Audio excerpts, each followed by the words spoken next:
Hope you're all doing well. I'm going to read about the story of The Very Noisy Night by Diana Henry. It was in the middle of the night. The big mouse was fast asleep in his big bed. Little Mouse was wide awake in his little bed. Big mouse, called Little Mouse. I can hear something rushing around the house, huffing and puffing.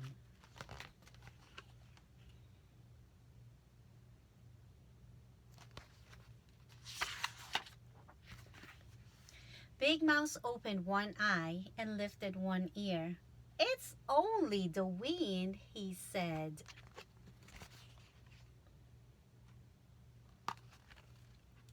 Can I come into your bed? Asked Little Mouse.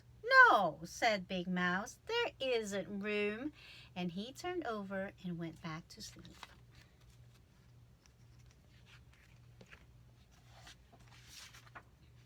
Little Mouse lay listening to the wind. Then suddenly, between a huff and a puff, came a tap, tap, tap, tap. Little Mouse climbed out of bed, opened the front door just a crack, and peeped out.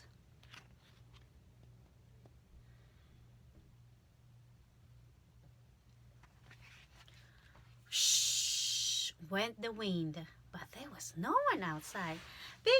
Big Mouse, called Little Mouse. I can hear someone tapping. I think there's a burglar on the roof. The big mouse got out of the bed and opened the bedroom curtains. Look, he said, it's only a branch tapping on the window. Go back to sleep. Can I come into your bed? Asked Little Mouse. No, said Big Mouse. You wriggle.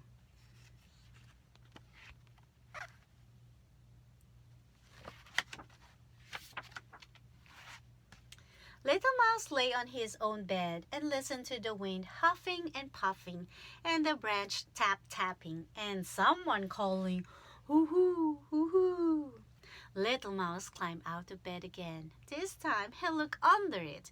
Then he looked in the wardrobe and feeling very frightened, he yelled, Big Mouse, I think there's a ghost in the room. And it's looking for someone. It keeps calling, woohoo, woohoo.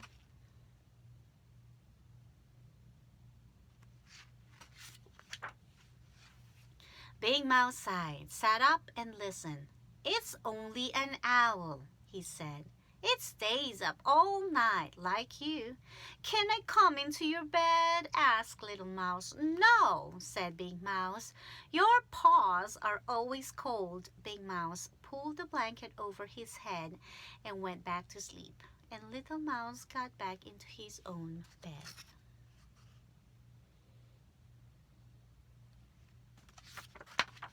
Little Mouse sat up and listened to the wind huffing and puffing and the branch tap-tapping and the owl hooting.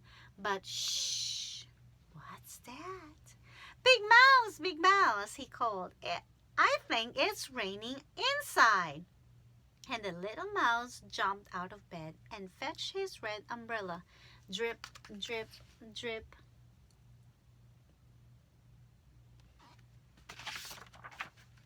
Big Mouse got out of bed too. He opened the front door to see if it was raining at all. The big mouse went into the kitchen and turned off the dripping faucet. He gently pried the umbrella out of Little Mouse's paws and put it away. Can I come into your bed? Asked Little Mouse. No, you're nice and snug in your own bed, he said. Big Mouse, taking him back to the bedroom.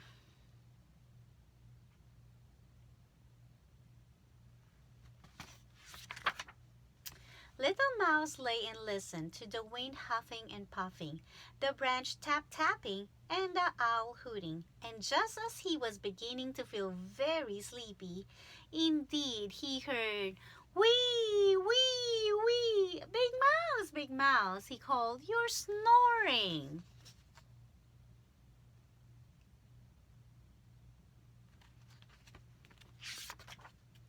Warily, Big Mouse got up. He put his earmuffs on in Little Mouse's ears. He put a paperclip on his nose and he went back to bed.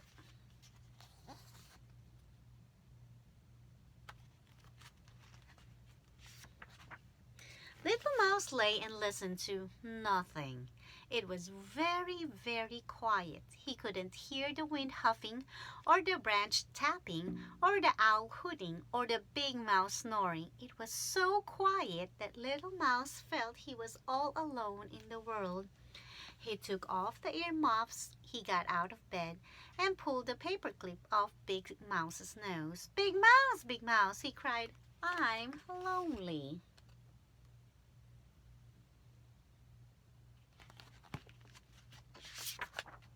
Big Mouse flung back his blanket. Better come into my bed, he said.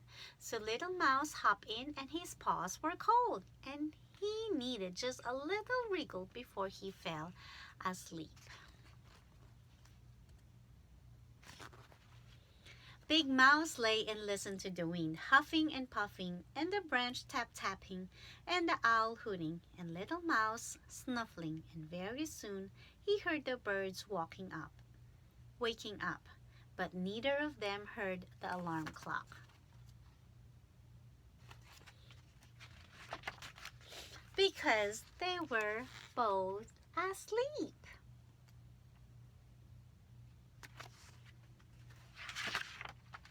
The end. And this is the story of The Very Noisy Night by Diana Hendry. I miss you all. Hope you're doing good. Have a good one. Bye-bye.